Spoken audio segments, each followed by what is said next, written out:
આકાશવાણી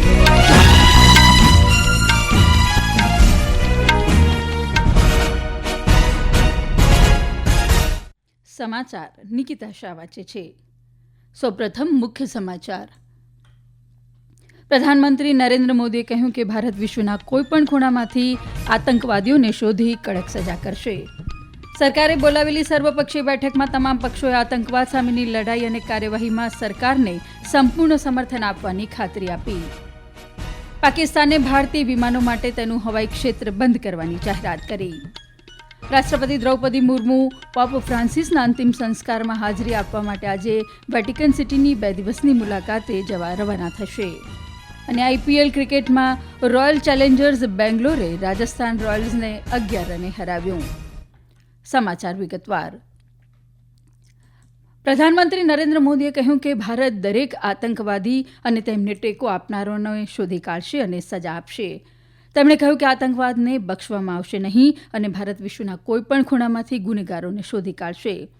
પ્રધાનમંત્રીએ ગઈકાલે રાષ્ટ્રીય પંચાયતી રાજ દિવસ નિમિત્તે મધુબની જિલ્લામાં એક જાહેર સભાને સંબોધતા કહ્યું કે ન્યાય સુનિશ્ચિત કરવા માટે દરેક શક્ય પ્રયાસ કરવામાં આવશે અને આખો દેશ આ સંકલ્પ પર અડગ છે.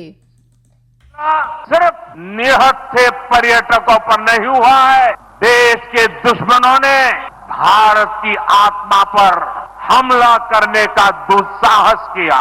मैं बहुत स्पष्ट शब्दों में कहना चाहता हूं, जिन्होंने ये हमला किया है उन आतंकियों को और इस हमले की साजिश रचने वालों को उनकी कल्पना से भी बड़ी सजा मिलेगी. सजा मिलकर के रहेगी. अब आतंकियों की बची खुची जमीन को भी मिट्टी में मिलाने का समय आ गया है. પ્રધાનમંત્રી મોદીએ વધુમાં કહ્યું કે આતંકવાદથી દેશની ભાવના ક્યારેય તૂટી શકશે નહીં. આ ઘટનાથી આખો દેશ દુઃખી છે અને શોકગ્રસ્ત પરિવારોની સાથે ઉભો છે. તેમણે ઉમેર્યું કે માનવતામાં વિશ્વાસ રાખનાર દરેક વ્યક્તિ ભારતની સાથે છે. પહેલગાંવ આતંકવાદી હુમલા પછી તમામ પક્ષોના નેતાઓએ પાકિસ્તાન વિરુદ્ધ સલામતી અંગેની મંત્રીમંડળ સમિતિએ લીધેલા પગલાંને સમર્થન આપ્યું છે. ગઈકાલે સર્વપક્ષીય બેઠક દરમિયાન તમામ નેતાઓએ આતંકવાદ સામેની લડાઈ અને સરકારની કાર્યવાહીમાં સંપૂર્ણ સહયોગની ખાતરી આપી. સંસદીય બાબતોના મંત્રી કિરણ રિજિજુએ આ અંગે માહિતી આપી. पॉलिटिकल पार्टी सरकार के साथ खड़ा है और सब पार्टी के नेताओं ने एक ही आवाज में कहा है कि सरकार जो भी कदम उठाएगा साथ देंगे.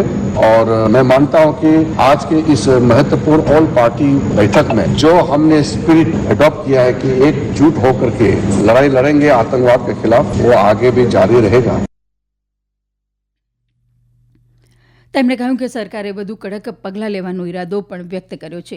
શ્રી રિજિજુએ જણાવ્યું કે નેતાઓને ઘટના અને સરકારની કાર્યવાહી વિશે માહિતી આપવામાં આવી હતી. બેઠક બાદ લોકસભામાં વિરોધ પક્ષના નેતા રાહુલ ગાંધીએ પત્રકારોને કહ્યું કે પહેલગાંવ આતંકવાદી હુમલાની તમામ પક્ષોએ નિંદા કરી છે. તેમણે કહ્યું કે વિપક્ષે કોઈપણ પ્રકારની કાર્યવાહી કરવામાં સરકારને સંપૂર્ણ સમર્થન આપ્યું છે. કોંગ્રેસ અધ્યક્ષ મલ્લિકાર્જુન ખડગેએ કહ્યું કે તમામ પક્ષોએ આતંકવાદી હુમલાની નિંદા કરી છે. તેમણે કહ્યું કે જમ્મુ અને કાશ્મીરમાં શાંતિ જાળવવા માટે પ્રયાસો કરવા જોઈએ. ડીએમકે સાંસદ તિરુચિ શિવાએ પણ આ હુમલાની નિંદા કરી અને કહ્યું કે તેમનો પક્ષ દેશમાં આતંકવાદનો અંત લાવવા માટે સરકાર દ્વારા લેવામાં આવેલા તમામ પગલાંને સમર્થન આપશે.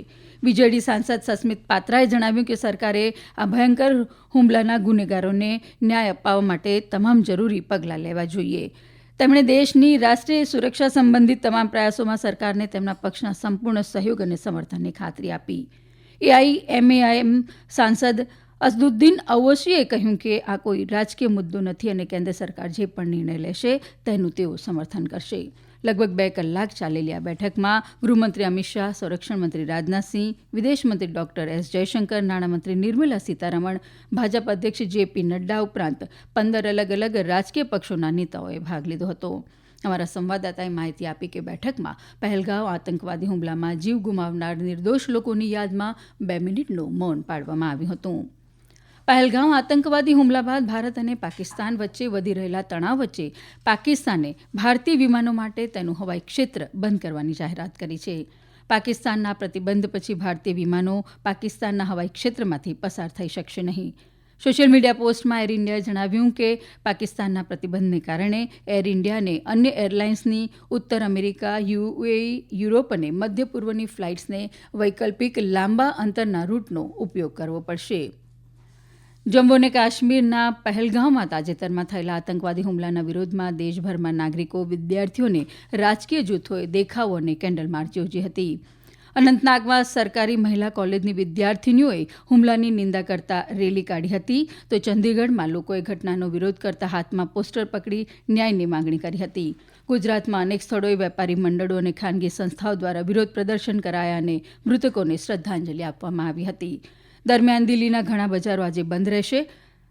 આતંકવાદી હુમલાના વિરોધમાં વેપારીઓએ બંધનું એલાન આપ્યું છે. બિહારના વિપક્ષી પક્ષોના મહાગઠબંધને પહેલગામમાં નિર્દોષ પ્રવાસીઓ પર થયેલા આતંકવાદી હુમલાની સખત નિંદા કરી છે. ગઈકાલે પટનામાં રાષ્ટ્રીય જનતા દળના નેતા તેજસ્વી પ્રસાદ યાદવના નેતૃત્વમાં મળેલી સંકલન સમિતિની બેઠકમાં હુમલાની નિંદા કરતો પ્રસ્તાવ પસાર કરવામાં આવ્યો છે. આ સમાચાર આપ આકાશવાણી પરથી સાંભળી રહ્યા છો. આ સમાચાર આપ અમારી YouTube channel AIR news Gujarat પર પણ સાંભળી શકશો. વધુ સમાચાર માટે અમારી વેબસાઇટ newsonair.gov.in/gujarati અને અમારા એક્સ હેન્ડલ AIR_news_ABAD ને ફોલો કરશો. રાષ્ટ્રપતિ દ્રૌપદી મુર્મુ પોપ ફ્રાન્સિસના અંતિમ સંસ્કારમાં હાજરી આપવા માટે આજે વેટિકન સિટીની 2 દિવસની મુલાકાતે જશે.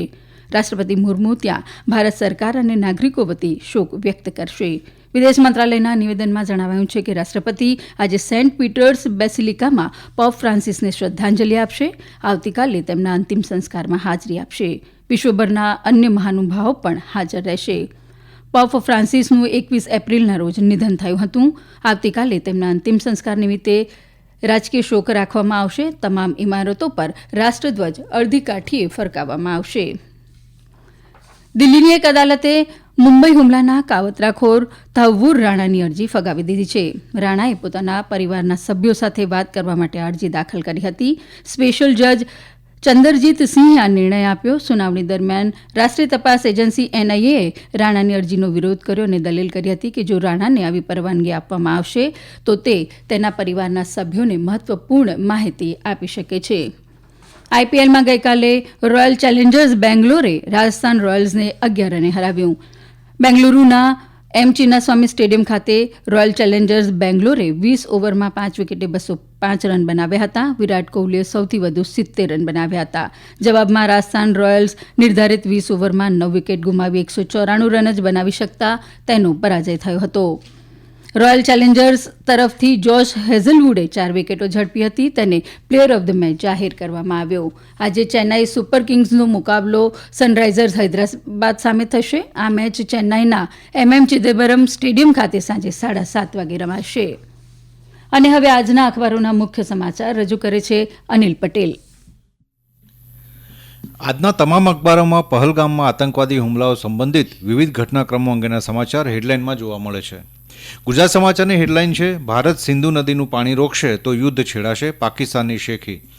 આ જ સમાચારને પ્રથમ પાને લઈને સંદેશનું શીર્ષક છે, પાકિસ્તાનની લુખ્ખી ધમકી, સિંધુ જળ સંધિ હેઠળ પાણી અટકાવવું એ યુદ્ધની સ્થિતિ બરાબર.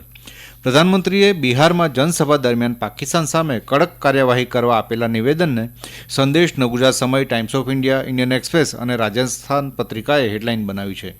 સંદેશનું હેડિંગ છે, કલ્પનામાં નહીં હોય તેવી સજા મળશે મોદી.